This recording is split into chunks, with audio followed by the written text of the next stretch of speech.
Hello everyone, welcome back to another video. HP TGT and JBT commission 2025 की series को continue करते हुए इस वीडियो में हम टीजीटी आर्ट्स का प्रीवियस ईयर पेपर डिस्कस करेंगे। हर क्वेश्चन को हम डिटेल में डिस्कस करेंगे। प्रीवियस 2 वीडियोस में हमने पीवाईक्यू इस पेपर के डिस्कस किए हुए हैं। ये थर्ड पार्ट है, तो अगर आपने प्रीवियस 2 वीडियोज नहीं देखी हैं तो आप टीजीटी आर्ट्स की ये प्रीवियस 2 वीडियोज देख सकते हो। स्टार्ट करते हैं फर्स्ट क्वेश्चन से। द ड्राई विंड संता अना ब्लोज इन। शुष्क हवा संता अना बहती है। शुष्क हवा संता अना कहाँ बहती है? अमेरिका के कैलिफोर्निया में। कैलिफोर्निया में संता अना ड्राई विंड जो शुष्क हवाएं ये बहती हैं। ऑप्शन डी करेक्ट होगा। यहाँ पे ये फ्लो करती हैं, ब्लो करती हैं। Okay, option D California. अगले क्वेश्चन अब इंडियन पॉलिटी से हैं। तो फर्स्ट क्वेश्चन है इंडियन पॉलिटी का, question number 142। The federal system with strong centre has been borrowed by Indian constitution from. जो सशक्त केंद्र है, यानी जो फेडरल सिस्टम है हमारा, जो केंद्र होगा वो स्ट्रांग होगा, राज्य सरकारों से ज्यादा स्ट्रांग होगा केंद्र। ये संघीय प्रणाली भारत के संविधान में कहाँ से अंगीकृत की गई है, किस देश के कॉन्स्टिट्यूशन से कहाँ से ये अडॉप्ट की गई है, कहाँ से बोरो की गई है, ये पूछा है। The federal system with strong centre ये लिया है कनाडा से। ओके, ऑप्शन बी करेक्ट होगा, कनाडा। एक तो स्ट्रॉन्ग सेंटर का कंसेप्ट ये कनाडा से लिया गया है। इसके अलावा appointment of state governors by the centre, centre के द्वारा जो स्टेट में, हर स्टेट में गवर्नर अपॉइंट होता है। ओके, गवर्नर की नियुक्ति सेंटर द्वारा की जाएगी। ये कंसेप्ट भी भारतीय संविधान में कनाडा से अडॉप्ट किया गया है। ओके, ऑप्शन में यूएसए दिया गया है। यूएसए से इंडियन कॉन्स्टिट्यूशन ने क्या क्या अडॉप्ट किया है? देखिए, सबसे पहले तो जो फंडामेंटल राइट्स इंडियन कॉन्स्टिट्यूशन में, फंडामेंटल राइट्स यूएसए से लिए गए हैं। इसके अलावा इंडिपेंडेंस ऑफ जुडिशरी, ये कंसेप्ट भी यूएसए से लिया गया है। जो जुडिशरी होगी वो इंडिपेंडेंट होगी। ओके, इम्पीचमेंट ऑफ प्रेसिडेंट, राष्ट्रपति का महाभियोग। ओके, इम्पीचमेंट, राष्ट्रपति को हटाने के लिए जो प्रक्रिया है इम्पीचमेंट की, वो भी कंसेप्ट यूएसए से लिया गया है इंडियन कॉन्स्टिट्यूशन में। इसके अलावा पोस्ट ऑफ वाइस प्रेसिडेंट की पोस्ट का जो कंसेप्ट है वो भी यूएसए से अडॉप्ट किया गया है। तो इतनी सारी चीजें यूएसए के कॉन्स्टिट्यूशन से बोरो की गई है। यूनाइटेड किंगडम से क्या क्या लिया गया है? यूनाइटेड किंगडम से जो मोस्ट इंपॉर्टेंट है वो है पार्लियामेंट्री गवर्नमेंट। पार्लियामेंट्री गवर्नमेंट का जो सिस्टम है, lower house, upper house, Lok Sabha, Rajya Sabha का जो कंसेप्ट है पार्लियामेंट्री गवर्नमेंट का, वो यूके से लिया गया है, यूनाइटेड किंगडम से। इसके अलावा रूल ऑफ लॉ का concept. And third one, single citizenship, पूरे देश के जो नागरिक हैं उनकी केवल एक सिटीजनशिप होगी। Okay, single citizenship. अनलेस जैसे यूएसए में देखेंगे आप, यूएसए में स्टेट की अलग सिटीजनशिप है और पूरे यूएसए की अलग सिटीजनशिप है। ओके, अगर कोई दूसरी यूएसए का किसी दूसरी स्टेट का कोई नागरिक है तो उसको दूसरी स्टेट में जाने के लिए अलग से सिटीजनशिप लेनी होती है, यानी कि हर स्टेट की अलग अलग सिटीजनशिप होती है। भारत में ऐसा नहीं है। भारत में पूरी भारत की एक ही सिटीजनशिप है। अगर मैं किसी भी स्टेट से हूँ, मेरी जो सिटीजनशिप होगी वो भारत के नाम से होगी, वो किसी स्टेट के नाम से नहीं होगी। ऐसा ही यूके में है। तो ये कंसेप्ट, सिंगल सिटीजनशिप का कंसेप्ट, यूके से लिया गया है। कैबिनेट सिस्टम यूके से लिया गया है। ओके, फ्रांस से क्या लिया है? फ्रेंच से लिया गया है रिपब्लिक वर्ड। जो रिपब्लिक वर्ड है इंडियन कॉन्स्टिट्यूशन में, वो फ्रांस से लिया गया है। इसके अलावा जो हमारा प्रियम्बल है उसमें जो वर्ड है लिबर्टी, इक्वेलिटी और फ्रेटर्निटी, वो ये वर्ड प्रियम्बल में फ्रेंच यानी फ्रांस से लिए गए हैं। ओके, नेक्स्ट क्वेश्चन है, राज्य में विधान परिषद के गठन की प्रक्रिया भारत के संविधान के किस अनुच्छेद में व्याख्यायित है? Procedure for creation of legislative council in states has been described in which article of the Indian constitution? Article 169, article 169 संबंधित है for the creation of legislative council in state. Okay, article 169। ये जो ऑप्शन में article 69 दिया गया है, article 69 में, article 69 में उपराष्ट्रपति के शपथ के बारे में बताया गया है। ओके, वाइस प्रेसिडेंट के शपथ के बारे में, ओथ के बारे में। Okay, oath by the vice president. 169 creation of legislative council, Vidhan Parishad के गठन की प्रक्रिया के बारे में। चलिए नेक्स्ट क्वेश्चन है, to whom is the council of ministers responsible? मंत्रिपरिषद किसके प्रति जवाबदेह है? मंत्रिपरिषद, काउंसिल ऑफ मिनिस्टर्स रिस्पॉन्सिबल होते हैं टू लोकसभा। ओके, मंत्रिपरिषद लोकसभा के प्रति जवाबदेह होती है। ओके, तो लोकसभा यहाँ पे ऑप्शन में है ही नहीं, तो इसमें ऑप्शन डी करेक्ट होगा, none of these. Okay, correct answer है इसका लोकसभा। ये जो काउंसिल ऑफ मिनिस्टर होती है, मंत्रिपरिषद होती है, इसमें मंत्रियों की 3 कैटेगरी होती है, मिनिस्टर्स की 3 कैटेगरीज होती हैं। कौन कौन सी? एक तो कैबिनेट मंत्री होता है, कैबिनेट मिनिस्टर, कैबिनेट मंत्री होते हैं इसमें, और दूसरे राज्य मंत्री होते हैं। ओके, राज्य मंत्री, कैबिनेट मंत्री, पहला आ गया कैबिनेट मंत्री, दूसरा राज्य मंत्री और तीसरा उप मंत्री। 3 प्रकार की कैटेगरीज होती हैं इसमें मंत्रियों की। ओके, कैबिनेट मंत्री, कैबिनेट मंत्री, राज्य मंत्री और उप मंत्री, ये 3 प्रकार की कैटेगरीज है। क्वेश्चन पूछा जाता है कि मंत्री परिषद की संख्या कितनी होती है? मंत्री परिषद की संख्या कितनी होती है? तो मंत्री परिषद के जो सदस्य हैं उनकी संख्या टोटल लोकसभा के, जितनी लोकसभा की संख्या है टोटल, लोकसभा के टोटल सदस्यों की संख्या के 15% से ज्यादा नहीं होनी चाहिए प्रधानमंत्री को मिला के। प्रधानमंत्री सहित मंत्रिपरिषद के कुल सदस्यों की कुल संख्या लोकसभा की कुल सदस्य संख्या की 15% से अधिक नहीं होनी चाहिए।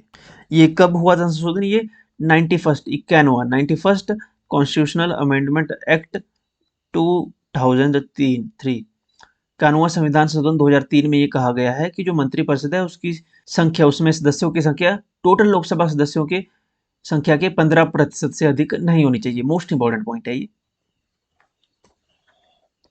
नेक्स्ट क्वेश्चन है, who decide whether the bill is a money bill और नॉट? ये कौन तय करता है ये कोई विधेयक धन विधेयक है अथवा नहीं है? ये कौन निर्धारित करता है? तो ये डिसीजन लेता है लोकसभा स्पीकर, लोकसभा अध्यक्ष का डिसीजन होता है ये निर्धारित करना, डिसाइड करना कि कोई बिल मनी बिल है या नहीं है। ऑप्शन ए करेक्ट होगा, स्पीकर ऑफ लोकसभा। धन विधेयक की खास बात है कि इसमें धन विधेयक को राष्ट्रपति की पूर्व अनुमति से, ओके, पूर्व सिफारिश के बाद ही, पूर्व सिफारिश के बाद लोकसभा में ही पेश किया जा सकता है। ओके, अगला क्वेश्चन है, which one of the following is not the main jurisdiction of the high court of the state? निम्न में से क्या किसी राज्य के उच्च न्यायालय का मुख्य क्षेत्राधिकार नहीं है? Advisory jurisdiction, original jurisdiction, supervisory jurisdiction और अपेलेट ज्यूरिसडिक्शन। सो एडवाइजरी ज्यूरिसडिक्शन जो है, it is not a main jurisdiction of high court of any state. Okay, option A correct होगा। एडवाइजरी ज्यूरिसडिक्शन ये सुप्रीम कोर्ट के पास है।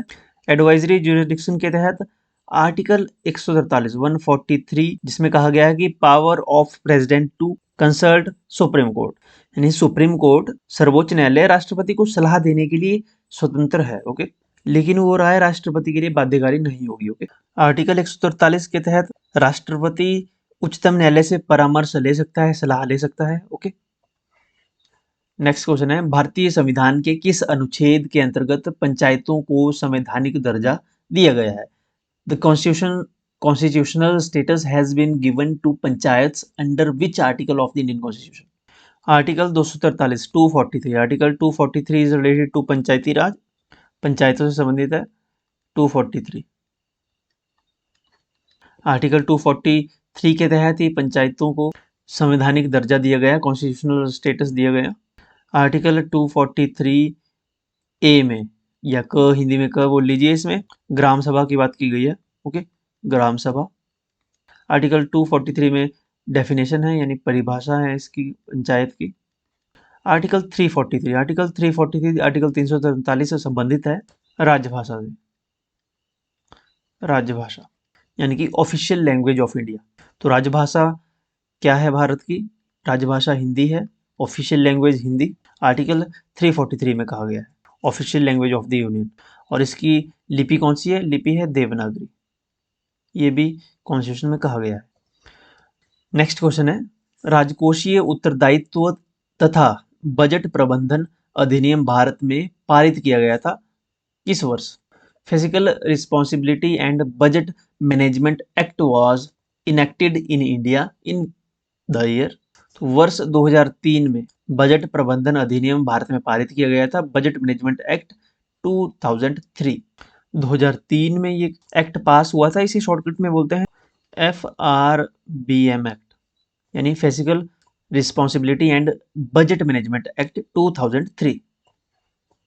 अगला क्वेश्चन है, which of the following constitutional amendment act was set to be a mini constitution? लघु संविधान, mini संविधान, लघु कॉन्स्टिट्यूशन, लघु संविधान, किस संविधान संशोधन को कहा गया है? मिनी कॉन्स्टिट्यूशन कहा गया है 42वें संवैधानिक संशोधन को।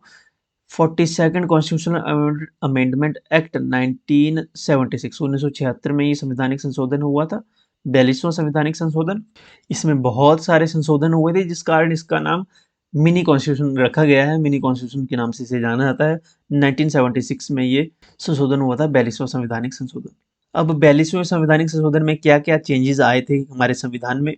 तो इसमें एक तो 3 नए शब्द जोड़े गए थे, जो प्रियम्बल है, जो हमारी प्रस्तावना है संविधान की, इसमें 3 नए शब्द जोड़े हैं। कौन कौन से शब्द जोड़े गए थे ये 3 प्रियम्बल में? एक तो सोशलिस्ट, समाजवादी, दूसरा जोड़ा गया था सेकुलर। पहले सेकुलर वर्ड हमारे कॉन्स्टिट्यूशन में नहीं था, सोशलिस्ट, सेकुलर और थर्ड इंटीग्रिटी, अखंडता। ये 3 शब्द जोड़े गए थे 1976 के 42वें संवैधानिक संशोधन में हमारी प्रियम्बल में। सोशलिस्ट, समाजवादी, सेकुलर वर्ड जोड़ दिया गया। इससे पहले सेकुलर वर्ड हमारे कॉन्स्टिट्यूशन में नहीं था। इंटीग्रिटी, ये 3 वर्ड जोड़े गए थे। इसके अलावा जो और डेवलपमेंट हुई थी और चेंजेस हुए थे संविधान में, मूल कर्तव्य को जोड़ा गया था, फंडामेंटल ड्यूटीज को जोड़ा गया था। भारतीय संविधान में पहले फंडामेंटल ड्यूटीज नहीं थी, फंडामेंटल ड्यूटीज ऐड की गई थी हमारे कॉन्स्टिट्यूशन में। नया भाग जुड़ा था संविधान में, भाग 5, पार्ट 4 ए, ओके, पार्ट 4 ए, भाग 4 क, यानी आर्टिकल कौन सा था ये? आर्टिकल 51 ए, आर्टिकल 51 ए में फंडामेंटल ड्यूटीज ऐड की गई। कितनी फंडामेंटल ड्यूटीज ऐड हुई थी? टोटल 10 फंडामेंटल ड्यूटीज ऐड हुई थी जब कॉन्स्टिट्यूशन में ये फंडामेंटल ड्यूटीज हुई थी। वर्तमान में फंडामेंटल ड्यूटीज हैं टोटल 11 फंडामेंटल ड्यूटीज है। और ऑप्शन देखें अगर तो 44वां संविधान संशोधन, 44th कॉन्स्टिट्यूशनल अमेंडमेंट एक्ट कब हुआ था? ये 1978 में हुआ था, 2 साल बाद। इसके अलावा 42वां संवैधानिक संशोधन, 52वां संवैधानिक संशोधन, 52nd कॉन्स्टिट्यूशनल अमेंडमेंट एक्ट 1985 में हुआ था। 1985 में 52वां संवैधानिक संशोधन हुआ था। इसमें जो सबसे महत्वपूर्ण अमेंडमेंट जिसे माना जाता है वो था दल बदल विरोधी कानून, ओके, एंटी डिफेक्शन लॉ इसमें इंट्रोड्यूस हुआ था, एंटी डिफेक्शन लॉ। इसके अलावा 73rd कॉन्स्टिट्यूशनल अमेंडमेंट एक्ट, 73वां संवैधानिक संशोधन किससे संबंधित है? पंचायती राज से संबंधित है, ओके, पंचायती राज संबंधित है। 73वां संवैधानिक संशोधन 1992 में आया था 73वां संवैधानिक संशोधन। भारतीय संविधान में पार्ट 9 जोड़ा गया, भाग 9 जोड़ा गया, जिसका नाम था पंचायत। क्या नाम था? पंचायत। भारतीय संविधान के भाग 9 में पंचायत ऐड हुआ था 1992 में, और 11वीं अनुसूची में, न्यू अनुसूची 11वीं अनुसूची ऐड हुई थी पंचायत के नाम से, ओके। 73वां संवैधानिक संशोधन पंचायती राज से संबंधित है, और इसके अगला 74वां संवैधानिक संशोधन नगर पालिका से संबंधित है, शहरी स्थानीय निकायों में नगर पालिका, ओके।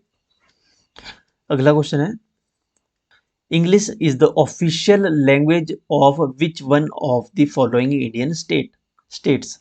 निम्न किस भारतीय राज्य की राजकीय भाषा अंग्रेजी है? राजकीय भाषा, ऑफिशियल लैंग्वेज भारतीय स्टेट में कौन सी स्टेट है जिसकी ऑफिशियल लैंग्वेज इंग्लिश है? तो ये स्टेट है नागालैंड। नागालैंड की ऑफिशियल लैंग्वेज है इंग्लिश, ओके, नागालैंड। नागालैंड की कैपिटल है Kohima. Kohima is the capital of Nagaland. Nagaland राज्य का गठन हुआ था 1963 में। आधिकारिक भाषा ऑफिशियल लैंग्वेज इंग्लिश है। विधानसभा सीटें हैं यहाँ पे 60, लोकसभा सीट 1 है, और विधानसभा राज्यसभा सीट भी 1 है। नेक्स्ट क्वेश्चन है और लास्ट क्वेश्चन है, the weight of an object would be minimum when it is placed at? किसी वस्तु का भार कम से कम हो जाएगा, सबसे कम हो जाएगा जब उसे रखा जाएगा। पृथ्वी के किस स्थान पे रखा जाए किसी ऑब्जेक्ट को जहाँ पे उसका वेट सबसे कम हो? अब वेट सबसे कम वहाँ होगा जहाँ पे जो ग्रेविटी है, जो ग्रेविटेशन फोर्स है वो सबसे कम रहेगी। तो ग्रेविटी सबसे कम कहाँ रहती है? तो सेंटर ऑफ द अर्थ जो है, पृथ्वी के केंद्र पर किसी भी वस्तु का जो वेट है जो वो सबसे कम रहेगा, ओके, ऑप्शन डी करेक्ट है। Okay, so that's it for today. आप हमें फॉलो कर सकते हो सोशल मीडिया हैंडल्स पे, हमारे व्हाट्सअप, टेलीग्राम, इंस्टाग्राम पे। इन सभी के लिंक वीडियो के डिस्क्रिप्शन में और पहली कमेंट में आपको मिल जाएंगी, फॉलो कर लीजिए। चैनल अगर सब्सक्राइब नहीं किया है तो मेक श्योर चैनल को सब्सक्राइब कर दें। अपना फीडबैक आप कमेंट सेक्शन में जरूर लिखिएगा। अगर आपका कोई क्वेश्चन है तो आप इंस्टाग्राम पे हमें डायरेक्ट मैसेज भी कर सकते हैं, या आप कमेंट सेक्शन तो ओपन है ही, वहाँ भी अपना फीडबैक लिख सकते हैं। मिलते हैं नेक्स्ट वीडियो में। Thank you so much.